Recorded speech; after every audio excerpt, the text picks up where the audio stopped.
Aries, Ashe. Obatula, Ashe. Nila Hotep, Ashe. Anu, Ashe. Ptah, Ashe. Apollo, Ashe. Da, Ashe. Zaka, Ashe. Shango, Ashe. Makali, Ashe.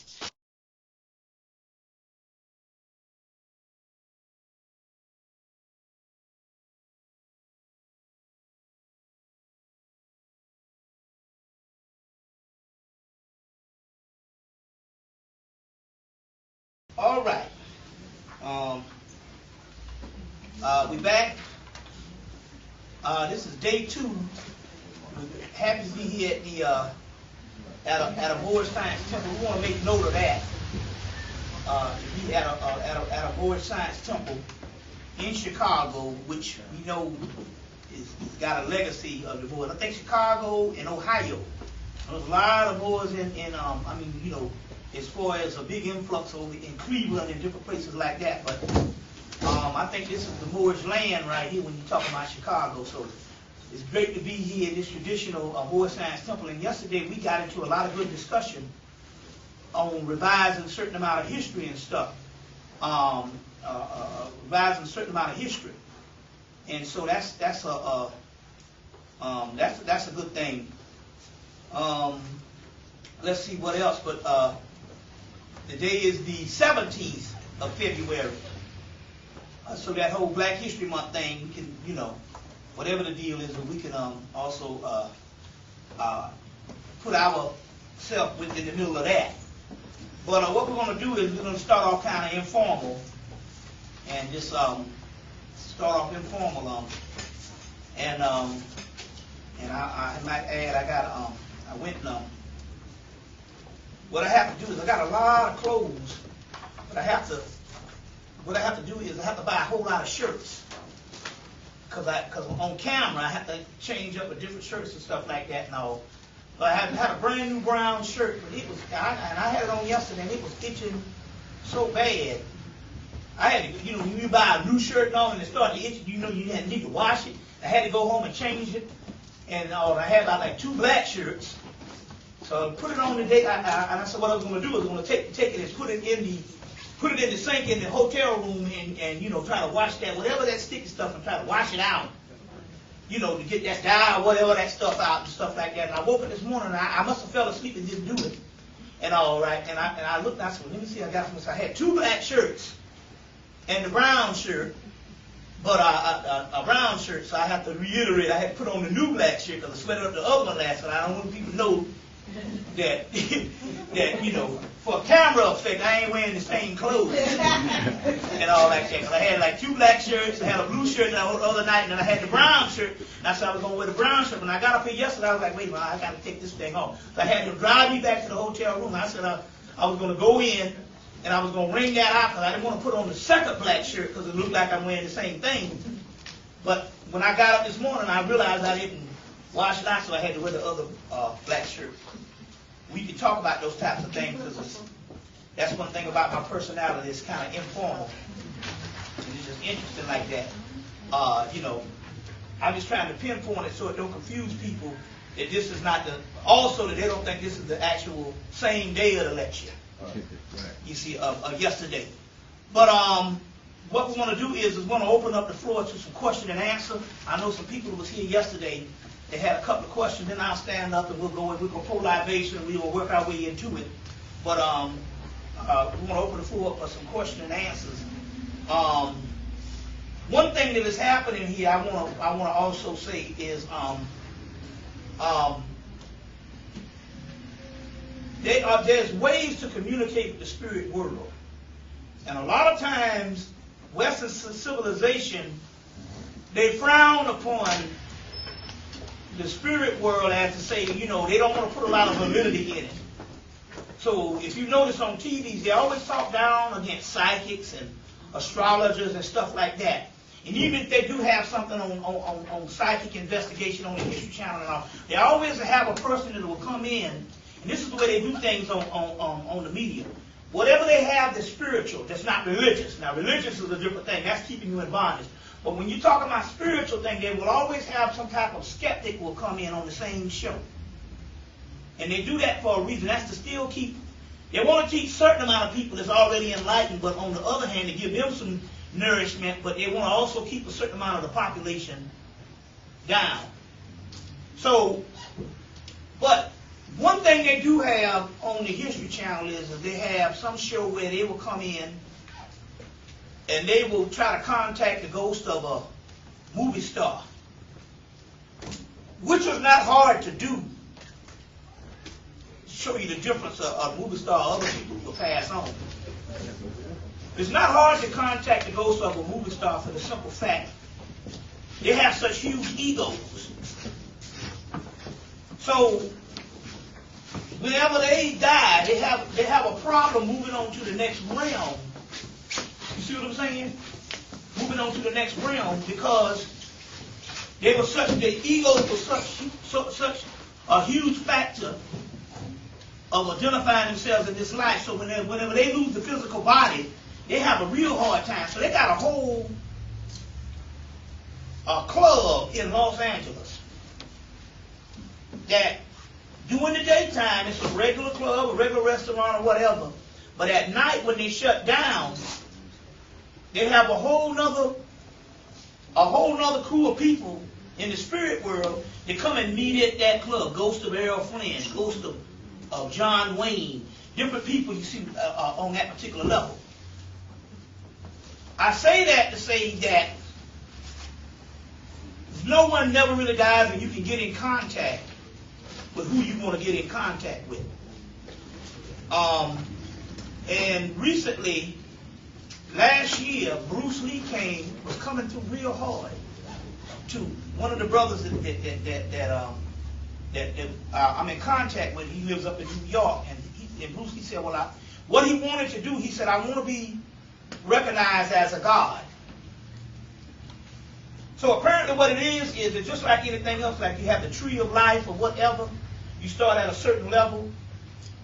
And the people in Haiti relegated several ancestors to the level of the gods, because what happened was that these people were such a high spirit until when they left the physical body, they could actually, their energy was powerful enough that they could actually assist you in the physical world. You see what I'm saying? And basically whatever shortcomings, impediments, and whatever stuff that keep us on lockdown as being humans, because their spirit was so powerful, they were able to, once they left the physical body, the Haitians would relegate them to the God level, because they understood they could use them as these spiritual forces. There's a good book on that, Secrets of Voodoo by Milo Rivard, which is an excellent book. I think it might have came out in the 60s. Secrets of Voodoo by Milo Rivard. I say that to say when Bruce Lee came through, he said, I want to be recognized as a god. It wasn't that was his desire, it just that his energy had gone to a certain level.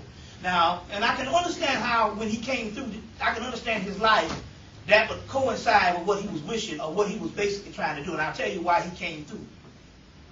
Number one, they said that Bruce Lee, because there are more Asian people on the planet, you know, they might have a billion people just in Red China. You might have a place like Chicago that's got almost close to 1 billion people in one little old city. You know what I'm saying? They said, one sister, she went to Korea, and you walk down the street every day, and there's just this mass amount of people. So they had so many people, too. They said that had Bruce Lee had lived, he would have been one of the biggest stars on the planet, just based on the size of the Asian people, the amount of population of the Asian people. And you know it could have been that way because look how most of the people got to know Bruce Lee after he died. Most of the movies that he died on July the 20th, 1973, and he became an international superstar after he died.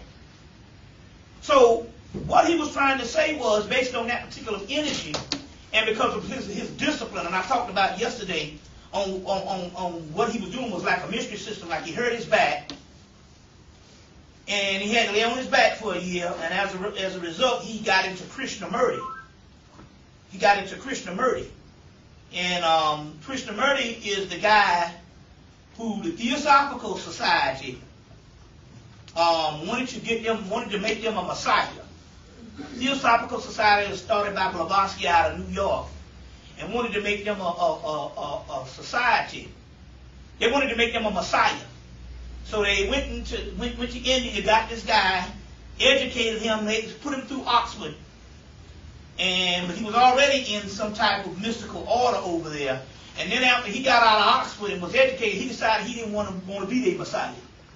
But he later on became a great scholar writing spiritual books, Krishnamurti. And he might have just made the transition, but that was one of the ones that Bruce Lee read when he was on his back for a year. Because he hurt his back and he had to lay on his back for a year. But one of the keys is he had done enough spiritual work down here and spiritual work in his martial arts disciplines and even create new art forms to the point where as he had relegated himself to the God level, and that's what he wanted to do. He wanted to, when he said he wanted to be recognized as a God, he wanted to basically, if I'm doing the lectures, and he came through, obviously he wanted to tell the people based on this as a learning experience on how, because he was a human, and he's now being recognized as a God, what he's trying to say here is he's more of an example of what we all can do.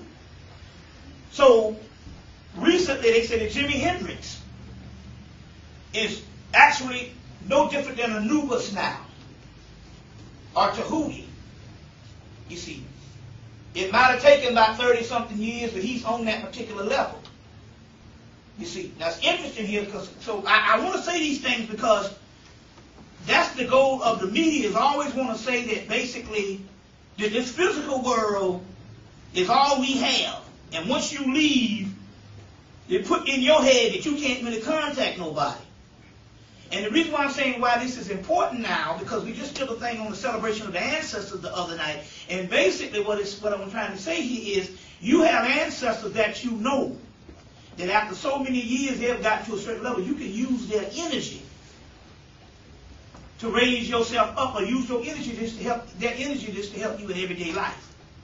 You see, so when Bruce Lee came through, and when Jimi Hendrix came through and they said it was a God, it's only giving us an example on what our energies is going to, what we are all here actually transforming into, but also what the ancestor realm is, that basically after they leave the physical body, because we don't have enough knowledge, we just think that, we just forget about them. But but they have certain things like I got an aunt. She was in her 80s.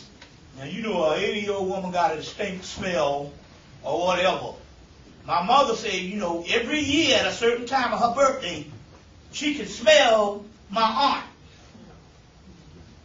aunt near where the chair that she used to sit in before she died. I think about 3 years before she died, she was just she stopped talking. She was like 90 or something. She stopped talking, and she just sit there and she chew on the food. And I said, "Damn, Mama, what you think she thinking about?" My mama said, "Not a goddamn thing." But anyway, she said every year around her birthday, before my mother made her transition in 2006, she could smell my Aunt Mabel. Whatever smell it was, she could smell her. You see, there's a whole thing called the realm of smell, and there's a book called the Awesome Book on the Black Woman. That they basically, this book, I know that they purposely don't print it, because it's called The Black Goddess and the Unseen Real. The Black Goddess and the Unseen Real. Costs about $90 on the internet. Well,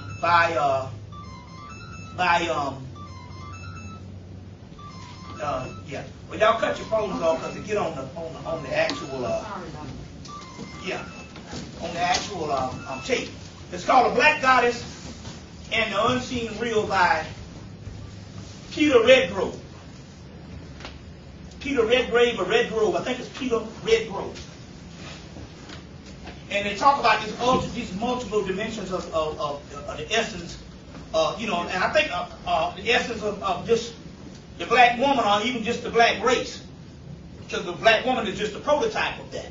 But it's called the black goddess and the unseen real.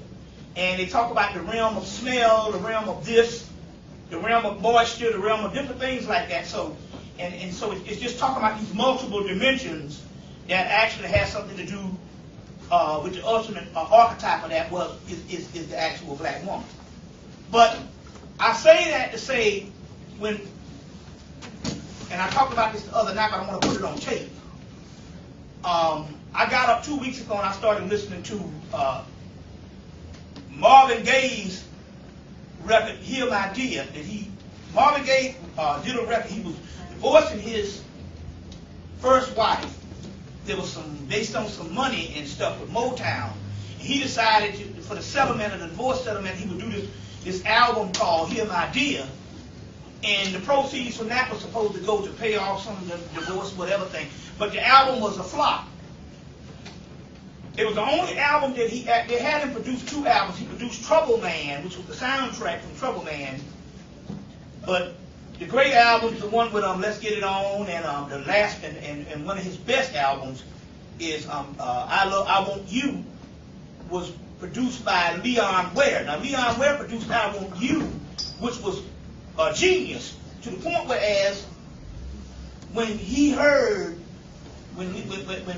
Marvin Gaye heard I Want You, he said it was almost like you took what I was feeling and my mindset and put it in the album, so they collaborated on it. So because he wanted to produce it himself, but Motown brought in Leon Ware. Now it's interesting here. Leon Ware also did Minnie Riperton's album. That's the one where she's The Adventures in Paradise. He worked on that, so he's like a genius. He also wrote I Want to Be Where You Are for Michael Jackson on his album, and a lot of his music worked with Quincy Jones and different people. A lot of his music is real memorable if you just understand the songs he wrote. You would actually say, okay, this was a hit.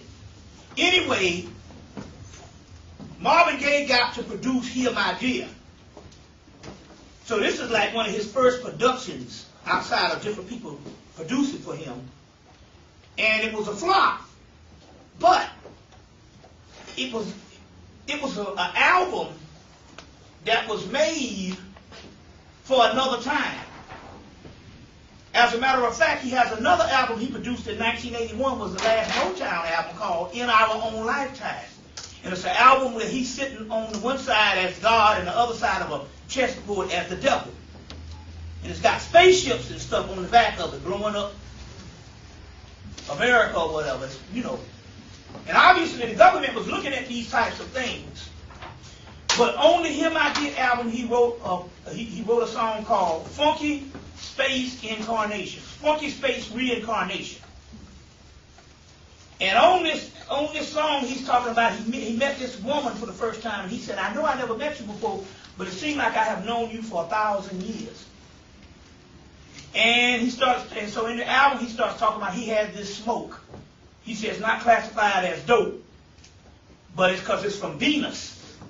And I've had it a week and it's getting old. And then he starts taking the different people to the different planets. He said, now we on Pluto. We're going to go to the Plutotorium so you can get Plutotized.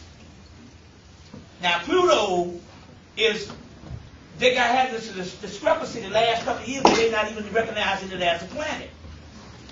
And very interesting about Pluto, because Pluto is a mystical, the sphere of the Kabbalah, I'll get into. They talk about the top part of the sphere of the Kabbalah. It's called Kether, or Keter, and they call that Pluto. And it's interesting about Pluto because Pluto was a planet. It's actually named after Walt Disney's dog Pluto.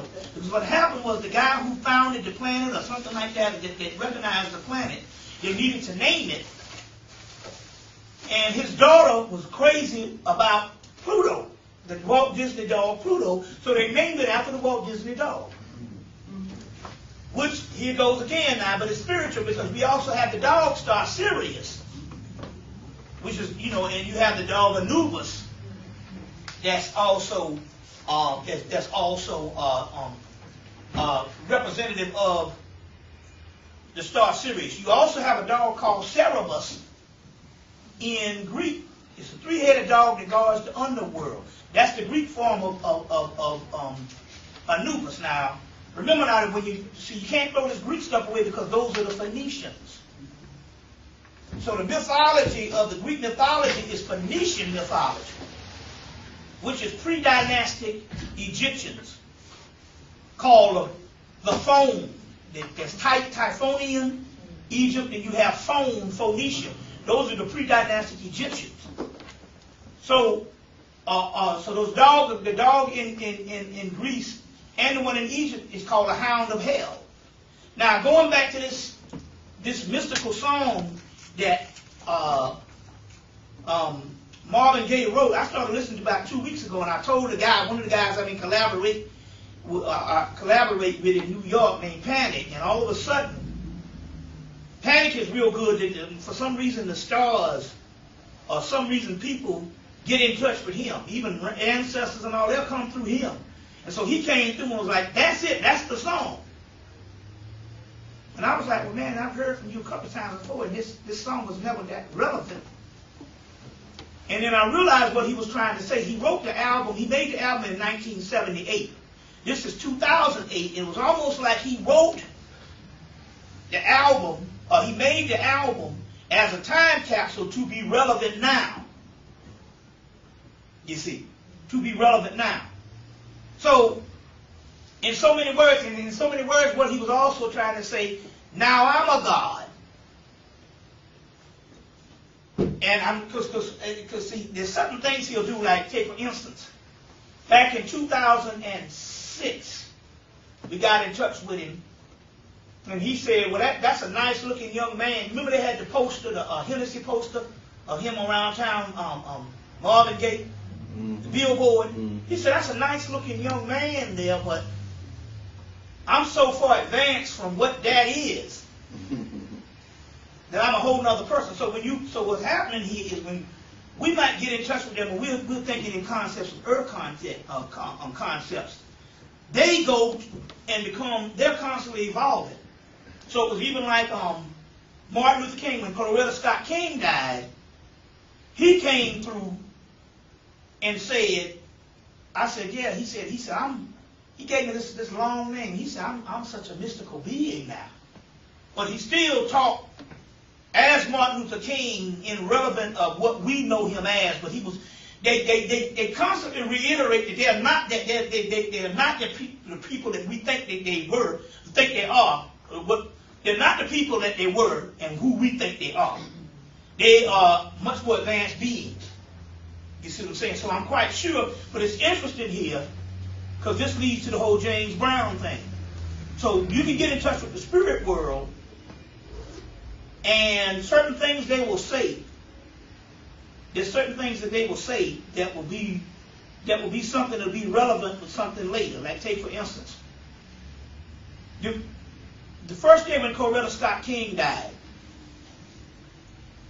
I didn't really think nothing really big about her, but when I saw they had a body laying at stake, and it was making such a big deal about it, and the red flag goes up. Well, so let me get in touch with this. I said, because if Martin Luther King was here, what would the woman he married be? You see what I'm saying? That female has to be a certain amount of energy, because some of this stuff is planned before they even get to the planet. You see what I'm saying? Or the spirit world works certain things out and put you in a certain place, in a certain position. So you'll find out that for me to be a speaker or me to do what I'm doing, the spirit world said we worked around the clock to get you to that particular point. You see, I probably would have been off in my career, whatever I was doing, but they did certain things. Certain things didn't go right. Certain things did go right. Certain things where I ended up at the right place at the right time, and so it led me to where I had to do what I had to do. You see what I'm saying? Because I didn't come up with this thing here. As a matter of fact, I never wanted to be no speaker or wanted to be no expert. When I started researching, I was researching this stuff based on I had just a love for it, and I just wanted to know the truth. And then I broke some Dogon stuff down to Steve Copeland. He's like, "Oh, we got to get you on the circuit." I'm like, "Oh no, that's not what I'm doing it for." But I really didn't have a desire to do that. And then the weekend of the LA riots, they had the riots started that Thursday, Friday, and I think that Thursday, that Friday, they pulled the grid that Friday afternoon and cut the electricity off, and them niggas stopped rioting. And you know, what's the name came out and said, "Can we all get along," or whatever. But the next day, Steve Copeland had a lecture in Atlanta, and I walked into just to come see the lecture. He was like, "Well, I got about another hour and a half before I get set up, man. You got to get up here and drop this stuff on the people." And so I got up and started explaining my stuff, and I never thought no more about it. I opened, and then I walked into a place, and a guy said, "Wait a minute, hold on. I heard that voice somewhere." He said, "You open for Steve Copeland." He said, "Here, pick one of these dates. We're gonna do a lecture." Brother named Emiola. And so they set it all up, did the lecture, and then the stuff just went, it just snowballed. So it means that the spirit world has things for you. Now, to get back to the Coretta Scott King thing, I was trying to get in contact with her the first day after she made the transition, and said, "No, so you're not going to be able to get in because she's going through there's a certain process they have to go through." So the day of the actual funeral, she did come through and was talking, and she said, I asked the sister who was actually giving the transmission, the sister Kimberly, which I also I'll give you her number for the people that want to get a reading. And so I asked her. I said, "Are you going to the funeral?" Now I don't know why I asked Coretta Scott King. She said, "I'm not going to really be there that much. I'm going to drop in to see how my children are doing." I said, "That's kind of odd." You see, they say certain things, and then after certain events happen, you put two and two together. She said, "I'm not going to really be around. I'm going to drop in to see how my children are doing." And when we actually saw the funeral, and they had Jimmy Carter, George Bush Sr., George Bush, the President George Bush, Bill Clinton, Hillary Clinton, they had everybody who was the who of D.C., the world rulers, they were sitting in there over this black woman, and I said, "Wait a minute, hold on. I see why she wasn't going to drop in. They came to get that energy." See, they came in that setting to get that energy. These are vampires. Yeah. They wanted to suck that energy.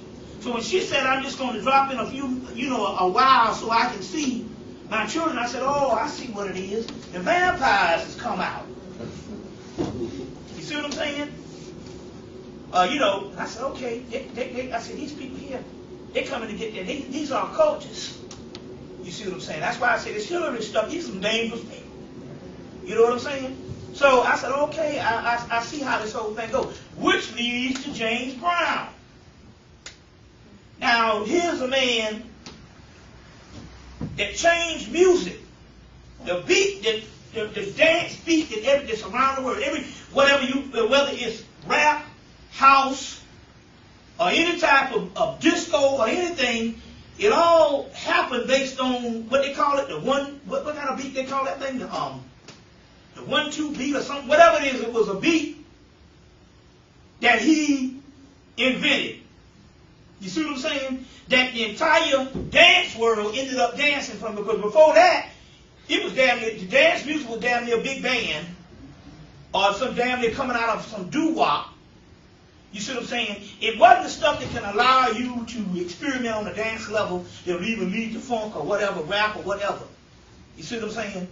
So in so many words, and so he changed the course of rhythm. So as far as the the people in the secret society knows that what you're dealing with here, you're dealing with a scientific God. So, whenever he passed, that's why he passed on Christmas Day. Number one, that's already a powerful thing, because, you know, Christmas Day, before it was Jesus, it was also the birthday of Horus, the birthday of Mithra, the birthday of a god called Melektos. And it was a major opening, a major gateway for the whole ancient world before it became attributed to the birthday of Jesus.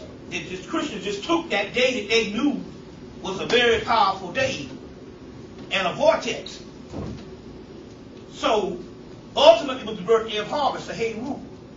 Now, and when they say birthday, it doesn't necessarily mean it's the day he was born, because none of these figures, none of these mystical figures ever really walked the earth. They'll talk about gate days or certain energies and frequencies coming through. And he might have several other days. But he passed on December 25th, 2006. He didn't get buried till March something. That meant that the powers that be, or let's say the ruling class, I don't want to say no powers because they don't want to give them no powers. This ruling class of occultists tried to keep that body up long enough so that they could tap into that particular energy. You see what I'm saying? This is the importance of why they have churches every Sunday. The church is set up by the occultists. Black people go into these churches and they're just praying to some spook god in the middle of thin air. Nevertheless, they have this powerful energy. And although if they don't attribute it to themselves, that energy goes somewhere. And as a result, these occultists are the towns that we live in and the cities we live in, they gather that energy in ritual, and that's what runs these damn cities. So what happened is they just leave this stuff out, and they got these people, they sit down during the same time, and they suck all that essence up. You see, they suck all that essence up. So they knew when James Brown passed that was some major energy. This man changed the course of time in the physics, on the physics level. So that's why they persuaded the family or whatever and all this discrepancy to keep him up on the ground until March, until they finally buried him. But what they didn't realize was the spirit world had already had some stuff set up that he actually passed through the porthole before they could even do something. That didn't stop them. Now, he told us, James Brown told us last year, he said, wait 45 days. And they're gonna be, he said, you're going to really see some stuff. Now, that was a year ago. So we're talking about a certain amount of energy that can be used on a messianic level, because the gods that are coming back is us. So you can take a person like a James Brown, a huge figure. You see what I'm saying? It transforms things. That's a lot of powerful energy you can use. I say this to say that we can't take the ancestral energy light, and you don't want to pick a messed up ancestor to have. You want to pick one. Everybody got one in the family that was beacon, one that was most admired. You see what I'm saying? That type of thing. My mother was that way. My mother was that way as far as everybody in the town loved her. You see what I'm saying? You know, I don't know nobody. My mother, everybody loved her and stuff. You see, so that kind of popped in. But I also got some aunts and some cousins that everybody hate. You see what I'm saying? So, but the point I'm trying to make here is it's going back. That ancestral energy is very powerful. And you can use that, and you can, like I said, you can also use a lot of the musicians through their music that have passed on. So like right now, and it's interesting because the Caribbean community recognize this because they have festivals, a Bob Marley festival. I think Bob Marley's birthday is either on the 6th or the 8th, I can't remember, of February. And they'll have festivals. They'll have festivals There'll be 3, 4, 5 days that the whole Caribbean community is gravitates around. So my point here is you can use a certain amount of energy, especially from these musicians. So that's why I urge you to go and try to get that Hear My Dear album. It's a double album set, a double CD set of Marvin Gaye. It might be one CD when you know, because it's a double album for LPs, but it's probably one CD for CD. Hear My Dear, and listen to that song Funky Space Incarnation. He's talking about something about magnets, telling people to get magnets and stuff, so obviously the government was on to him. You see, was on to him on some things. Give me some questions right quick. Yeah, on that hotel room, boy. What's the stuff wrong? What you were saying about sucking the energy. Yeah. I understand they have those stadiums going when they be cheering, they suck that energy up. All that too, just like the Super Bowl. And they create situations in the media and sorrow or whatever, and they suck that up. But I couldn't help but think about your colleague in that Katrina piece when they had this pastor who had been listening to this woman, sorrow Katrina, this black woman. He was all in her face, sucking the energy out. I said. Yeah. Not only that, there's an image called Baron Samedi in Voodoo. And Baron Samedi also has a skull and 2 crossbones. It's like the god of the dead, or the god of the cemetery. When they were going through Katrina and going through these homes where people had died, they was putting the Baron Samedi's thing on chalk, some kind of symbol they had on all the houses of the people who had died. They was putting it on chalk on those houses because apparently the skull and bones or whatever, they are using the voodoo thing, you see what I'm saying, because there's the skull and the bones, which is the 2 crossbones. They found out it would be effective when they found the voodoo had this particular Baron Samedi. So they was going through using the energy of the people who had died in the house. So there's a whole other realm of stuff, you see, that they deal with, especially even in sports when you look at it. Whereas, why is it that there's never a time that sports is not played in America? Sports overlap each other. When football season is over, there's basketball season still going on. In between basketball season, baseball season starts. So when basketball season ends, you still got baseball. And when before baseball stops, football starts again. So it's always something overlap. That ain't including all the other sporting events. But we talking about the 3 major ones that actually run America: baseball, basketball, and football. And you got to look at this particular part too about that. They had a report that they have had cities that the government in the cities have lost enormous amounts of money within the last 20 years. The city is broke.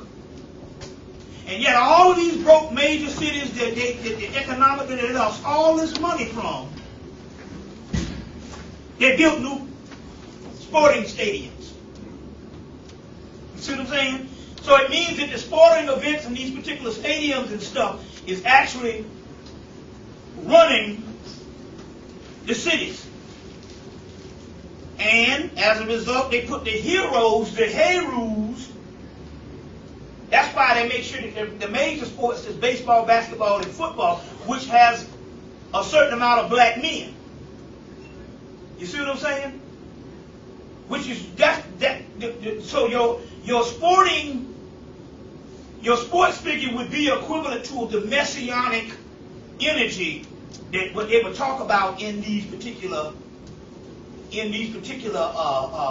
mythologies. So let's take Hercules.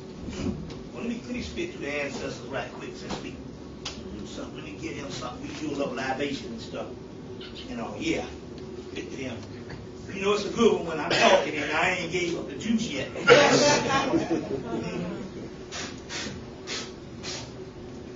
Ashe. Ashe. So we're going to spit to Nova Drew.